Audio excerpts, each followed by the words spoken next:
में यूहन्ना बपतिस्मा देने वाला आया और यहूदिया के बियाबान में ये मुनादी करने लगा कि तौबा करो, क्योंकि आसमान की बादशाही नजदीक आ गई है।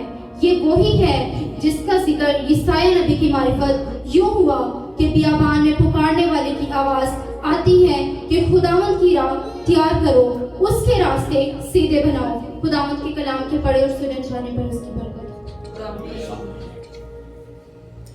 यहाँ कुछ लोगों ने मुझे बता दिया यूहन्ना बपतिस्मा देने वाला कलाम में भी हम यही पढ़ रहे हैं कि इस शख्स ने, यूहन्ना ने आकर जो बात कही वो यही थी कि खुदावंद की राह, उसके रास्ते। ये जो आज पैगाम मैं आपको दे रहा हूं, ये मेरी कायलियत है, ये मेरा मिशन है,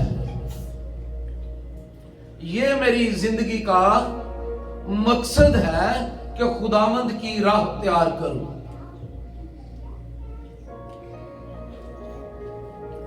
आज भी जब आपके सामने इस मैसेज को शेयर कर रहा हूं तो ये मेरा दिल है आपको बताने का कि आप भी खुदावंद की राह तैयार करें। मेरी बेटियां, मेरे बेटे, मेरी नस्ल जो है खुदावंद की राह तैयार करें। और इस शख्स के ताल्लुक से इस मौजूदा वक्त में नहीं, जब हम पढ़ रहे हैं, सालों पहले खुदा का ख्वाब, खुदा का ख्याल, खुदा का बोझ एक नबी के दिल में आता है, उसकी आंखों में आता है, उसके सर में आता है और फिर उसके मुंह से निकलता है। आए मेरे साथ एक हवाला देखिए, यशायाह नबी का सहीफा है, 40वां बाब,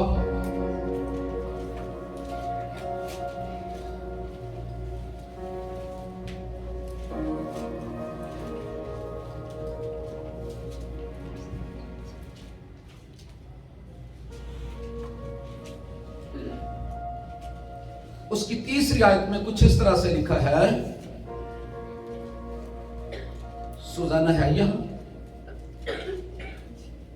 आओ हम ये पहली 3 आयत ही पढ़ेंगे।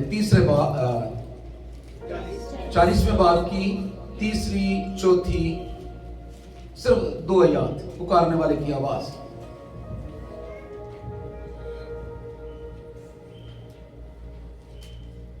पुकारने वाले की आवाज, बियाबान में खुदावंद की राह दुरुस्त करो, सहरा में हमारे खुदा के लिए शाहराह हमवार करो। हर एक निशेब ऊंचा किया जाए और हर एक पहाड़ और टीला पस्त किया जाए, और हर एक टेढ़ी चीज सीधी और हर एक नाहमवार जगह हमवार की जाए। God bless you। ये सालों पहले, सदियों पहले एक नबी ने कह दिया और ये पूरा हो रहा है। अब यूहन्ना जिस खानदान, जिस घराने से है, आए हम जरा उनका हाल पढ़ रहे। वो खानदान और घराने बरकत पाते हैं जिनकी बेटियां और बेटे खुदा की राह तैयार करते हैं। आप यहां जो खूबसूरत जगह में बैठे हो, बेटियों और बेटों ने तैयार की है आपके बैठने के लिए। आप अपने आप को जांचिए कि आप कहां पर हैं। मैं कहता हूं मैं खुदा की राह तैयार करने वाला हूं, मैं आपको तैयार करने वाला हूं, मैं नस्ल को तैयार करने वाला हूं। आप क्या कर रहे हैं? आपके बच्चे क्या कर रहे हैं? आपका प्लान और मंसूबा क्या है? आए मैं उन लोगों का हाल बताऊं जो पता नहीं किस हाल में जिंदगी गुजार रहे हैं, लेकिन खुदा उन्हें चुनता है, उनकी नस्लों को चुनता है, उन्हें बरकत देता है। दुनिया उन्हें किस तरह से देखती है इसकी परवाह ना कर। जी निकालिए मुकद्दस लूका तबीब की मार्फत लिखी गई इंजील मुकद्दस,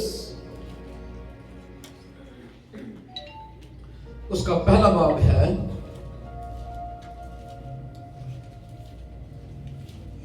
और उसकी 5वीं और 6ठी आयत हम पढ़ेंगे। यहूदिया के बादशाह हेरोदीस के ज़माने में अबिया के फरीक में से ज़िक्रिया नाम एक काहिन था। उसकी बीवी हारून की औलाद में से थी। उसका नाम अलिशबा था और वो दोनों खुदा के हजूर रास्तबाज, खुदावंद के सब अहकाम वो कवानीन पर और उन्हें शाही काहिन बना दिया।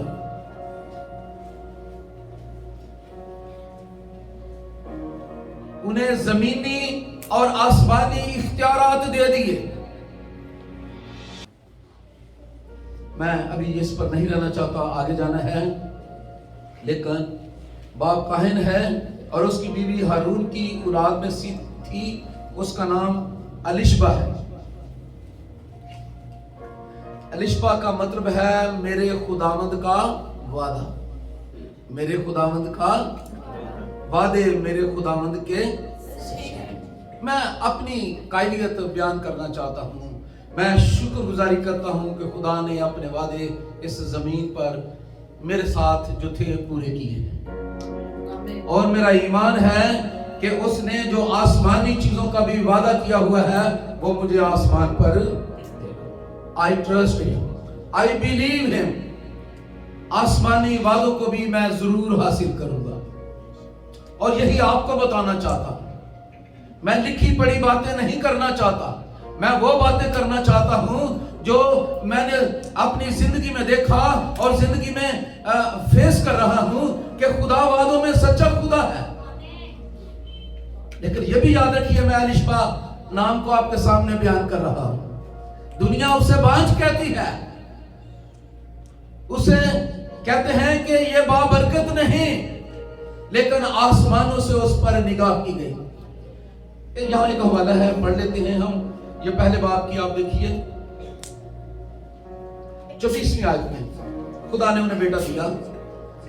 उन दिनों के बाद उसकी बीवी अलिशबा हामिला हुई और उसने 5 महीने तक अपने ताई ये कहकर छुपाए रखा कि जब खुदावंद में मेरी रुसवाई लोगों में से दूर करने के लिए मुझ पर,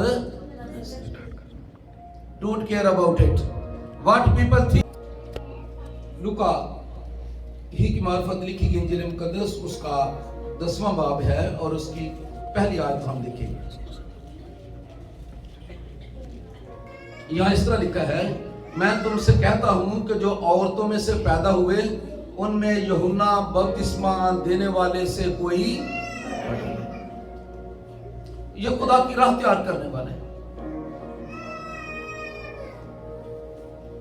ये मसीह यीशु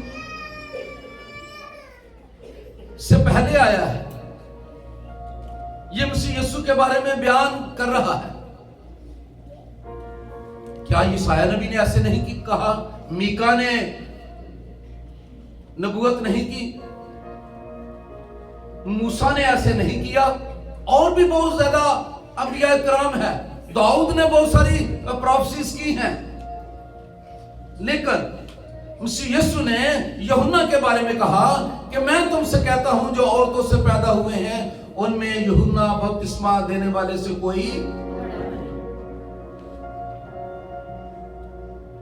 और जो खुदा की बादशाही में छोटा है वो उससे भी बड़ा है। Hallelujah, hallelujah. सबसे बड़ा हम कहते हैं नबी या पैगंबर। नबी और पैगंबर जिस जमीन में होते हैं हम उसे कहते हैं पाक जमीन, होली लैंड। लेकिन हम पढ़ रहे हैं कि यूहन्ना के बारे में मसीह यीशु ने कहा कि जितने भी औरतों में से पैदा हुए उन सब में से ये सबसे बड़ा है। और उससे भी एंड हम ये पढ़ रहे हैं, मसीह यीशु ने कहा जो खुदा की बादशाही में छोटा है वो उससे भी बड़ा है। आए वो कौन है जो खुदा की बादशाही में छोटे? हम 10वें बाब को देखने लगे थे।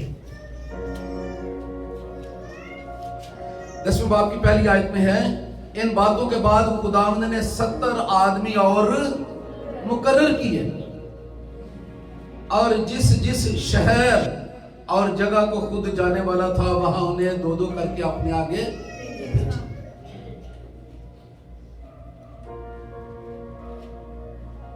जहां मसीह यीशु जाने वाला था जिनके घर में जाकर खाना खाने वाला था, जिनको शिफा देने वाला था, जिनके घर में बरकत और नेमत और नजात होने वाली थी, वहां यीशु ने क्या किया? इन लोगों को भेजा। कितने मुबारक लोग हैं, कितना ये इख्तियार रखते हैं, ये क्या नुमाइंदगी करते हैं, इनको कैसे अपॉइंट किया गया है। जहां जहां यीशु जाने वाला था, उसने अपने शागिर्दों को, अपने नुमाइंदे, अपने एलची, अपने कासिद, अपने एम्बेसडर बनाकर भेज दिया और कहा जो तुम्हारी इज्जत करे वो मेरी इज्जत करेगा, जो तुम्हें पानी पिलाए वो मुझे पानी पिलाएगा, जिन्हें तुम बरकत दोगे उन्हें बरकत मिलेगी, जिनके लिए तुम आसमान खोलोगे उनके लिए आसमान खुल जाएगा, और जो कुछ मांगोगे वही होगा। मैं आपको ये कहना चाहता हूं, ये खुदावंद की राह तैयार करने वाला है। हम आने वाले दिनों में जाने वाले हैं जिसको आमद का महीना कहते हैं। इसके बाद जब दिसंबर का महीना शुरू होगा, लोग पहल कहेंगे आमद का पहला इतवार, आमद का दूसरा इतवार, आमद काउंटिंग करेंगे। लेकिन जब खुदावंद आना चाहता है, उसको अब भी बहुत सारे राह तैयार करने वाली बेटियों की, बेटों की, अशखास की जरूरत है।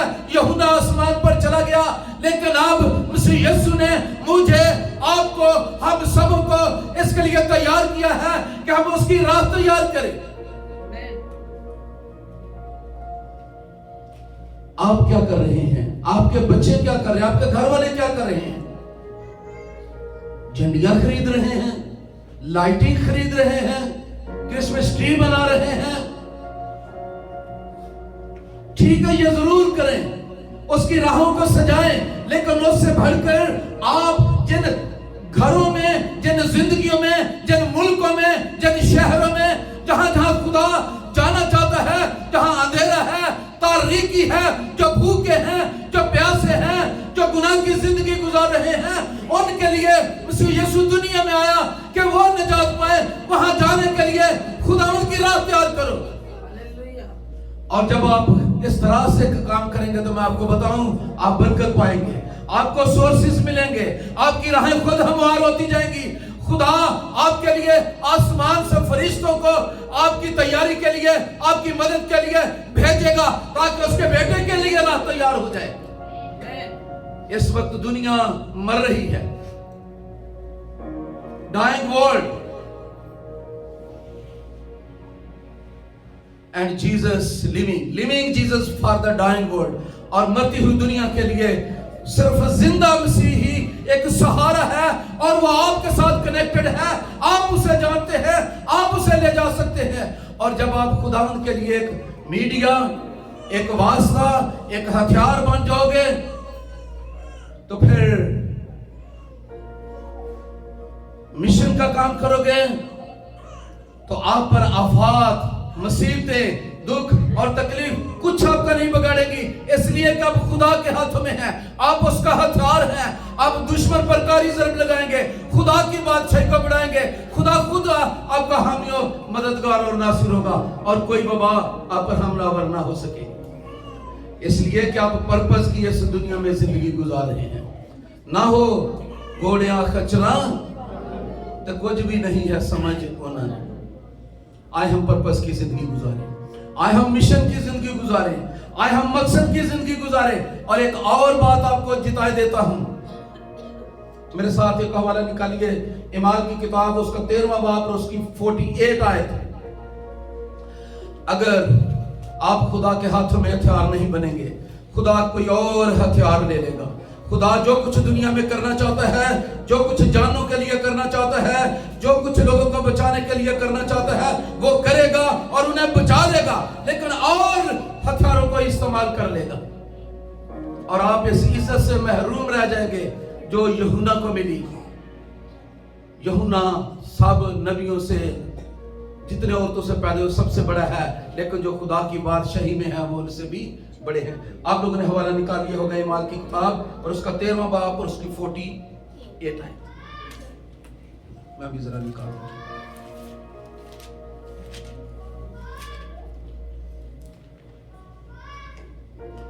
हाँ जी, वहां लिखा है 48 पढ़नी थी, लेकिन मैं 47 भी आपके लिए पढ़ देता हूं। क्योंकि खुदावंद ने हमें यह हुक्म दिया है कि मैंने तुझको गैर कौमों के लिए नूर मुकर्रर किया ताकि तू जमीन की तहा तक निजात का गैर कौम वाले ये सुनकर खुश हुए और खुदा के कलाम की बुराई करने लगे, और जितने हमेशा की जिंदगी के लिए मुकर्रर किए गए थे ईमान ले आए। हमेशा की जिंदगी के लिए जो मुकर्रर किए गए थे, किसने मुकर्रर किया है? खुदा। जिनको खुदा ने बचाना है उनको बचाएगा। जहां एवेंजलिस्ट नहीं पहुंच सकता, पादरी नहीं पहुंच सकता, आप नहीं पहुंच सकते, मसीह यीशु खुद ख्वाब में, ख्याल में, किसी भी तरह से उन अशखास के साथ खुद इंटरेक्ट होते हैं, खुद उन्हें मिलते हैं और उनको बचा देते हैं। खुदा खुद फिर काम कर लेता है, लेकिन आप उस इज्जत से, उस शर्फ से, उस बरकत से महरूम रह जाते हैं जो आपके ताज के साथ मोती लगने वाले हैं जानों को बचाने के लिए।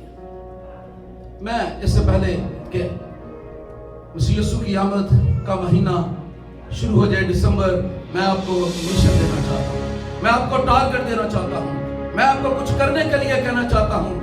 आए हम मसीह यीशु के लिए काम करें, उसकी बादशाही के लिए काम करें। जो लोग मसीह यीशु को नहीं जानते उन्हें बतलाने का काम करें, बाकी वो काम खुद कर लें। आमीन। आए हम सब अपनी जगह पर खड़े हों और कहें खुदावंद मैं हाजिर। जिनको उसने मुकर्रर किया है, जिनको उसने चुनना है, जिनको उसने बुलाना है, वो उसने कर ही लेना है। लेकिन अच्छा है खुदा आपके थ्रू काम करे, अच्छा है खुदा आपकी बेटियों, आपके बेटों और आपकी नस्ल के जरिया से लोगों को बहाल करे और बरकत पा दे और आपकी खुशी और शादमानी बन जाए। आए